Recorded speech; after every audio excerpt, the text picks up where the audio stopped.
এভাবে হাত তুলবি, তুইলা বলবি মা আমার ভুল হয়ে গেছে। আর যদি না যাই? না করলে আমি মেইন রোডে যাবো।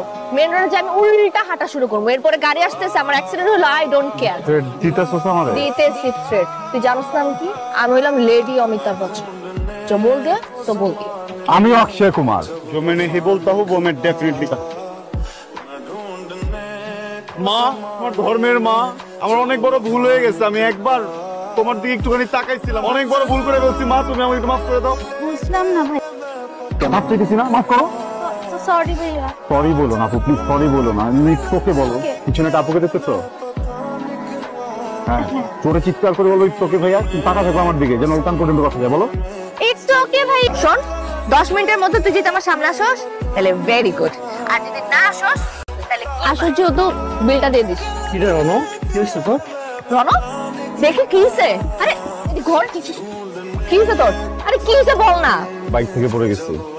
বাইক থেকে পড়ে গেছিস মানে? তোর কতবার বলছি, আমি কতবার বলছি একটু সাবধানে চালাবি। তোর ধ্যান কই থাকে? ধ্যান তোর ভিতরে থাকে, তোর ভিতরে থাকে। তুই জানিস না থ্রেড দিলে আমি কেমন অস্থির হয়ে যাই? মরে যাই, মরে যাই, মরে যাবো, মরে যাবো। What is this? সবসময় কেন মরে যাওয়ার থ্রেড দাস আমাকে তুই? কথাটা সিম্পল। একটা ছেলে যদি একটা মেয়েকে ভালোবাসে, ওই মেয়েটা না তখন ছেলে লাইফের অক্সিজেন হয়ে যায়। আর অক্সিজেন ছাড়া কেউ বাঁচে? তুই যে বারবার বলো যে তুই মরে যাবি, তুই এটা করবি, ওটা করবি, আমার কেমনটা লাগে? প্রণাম, সরি। জ্বালাইস না, এই ধরনের যন্ত্রণা দিস আমি নিতে পারি না। আমি পাগল হয়ে যাবো, বুঝছিস? আজকে দেখা গেছে বাইক নিয়ে পড়ে গেছি, কালকে ট্রাকের নিচে পড়ে যাবো।